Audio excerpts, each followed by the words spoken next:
जय गणेश। सभी गणेश भक्तों को मेरा नमस्कार।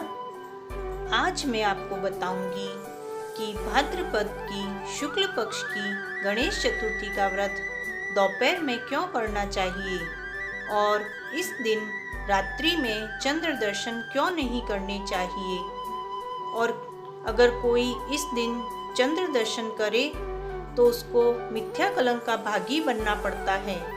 ऐसा क्यों है? इन सब बातों के पीछे एक पौराणिक कथा है। आज मैं आपको वही सुनाने जा रही हूँ। एक बार श्री कृष्ण द्वारिकापुरी में थे। किसी कार्य हेतु श्री कृष्ण को इंद्रप्रस्थ जाना पड़ा। इधर द्वारिका में अक्रूर तथा ऋतुवर्मा के कहने से सतधनवा नामक यादव ने सन्नजीत को मारकर एक दिन में नित्य 8 बार सोना देने वाली सैमंतक नामक मणि अपने कब्जे में ले ली। सन्नजीत की मृत्यु का समाचार श्री कृष्ण को इंद्रप्रस्थ में मिला तो वे तत्काल द्वारिका पहुँचे। उन्होंने सतधनवा को मारकर मणि पुनः प्राप्त करने की योजना बनाई। इस कार्य में सहायता करने के लिए बलराम जी भी तैयार हो गए। सतधनवा को श्री कृष्ण की इस योजना के बारे में ज्ञात हो गया, अतः उसने मणि अक्रूर को दे दी और स्वयं वहां से भाग गया। श्री कृष्ण ने उसका पीछा करके उसे मार डाला, लेकिन उन्हें वह मणि उसके पास से नहीं मिली। बलराम जी भी श्री कृष्ण के पीछे वहां पहुंचे।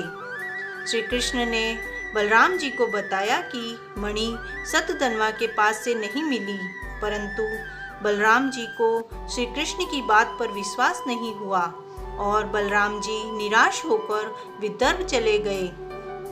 श्री कृष्ण भी जब द्वारिका लौटे तो द्वारिका के लोगों ने उनका बहुत अपमान किया।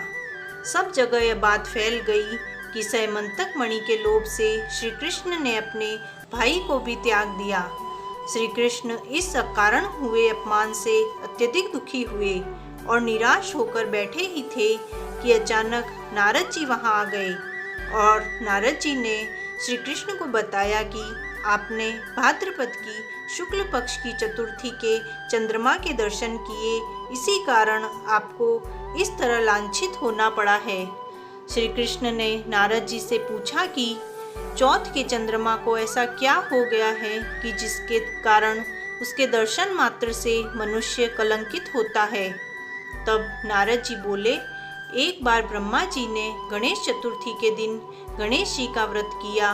इस पर प्रसन्न होकर गणेश जी ने ब्रह्मा जी को वर मांगने के लिए कहा। तब ब्रह्मा जी ने मांगा कि मुझे सृष्टि की रचना करने का मोह न हो। गणेश जी ज्यों ही तथास्तु कहकर वहां से जाने लगे तो उनके विचित्र व्यक्तित्व को देखकर चंद्रमा ने उनका उपहास किया। इस पर गणेश जी नाराज हो गए और गणेश जी ने चंद्रमा को शाप दे दिया कि आज से तुम्हारा मुख कोई देखना नहीं चाहेगा और जो देखेगा वह कलंकित हो जाएगा। शाप देकर गणेश जी अपने लोक को चले गए और चंद्रमा मानसरोवर की कुमुदनियों में जाकर छिप गए। इधर चंद्रमा के बिना सभी प्राणियों को बड़ा कष्ट होने लगा। उनके कष्टों को देखकर ब्रह्मा जी ने सभी देवताओं सहित गणेश जी को प्रसन्न करने के लिए यह व्रत किया।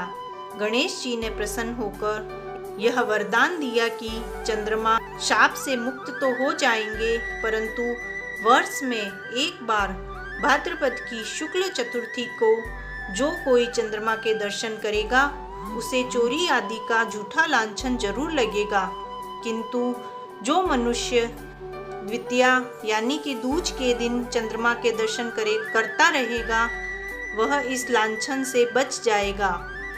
इस गणेश चतुर्थी को सिद्ध विनायक का व्रत करने से सारे दोष छूट जाएंगे।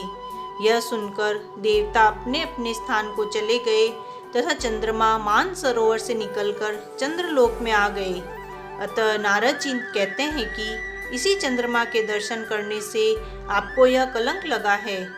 तब श्री कृष्ण ने कलंक से मुक्त होने के लिए यही व्रत किया और इस कलंक से मुक्त हुए।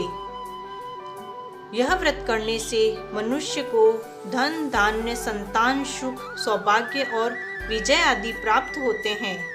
जय गणेश।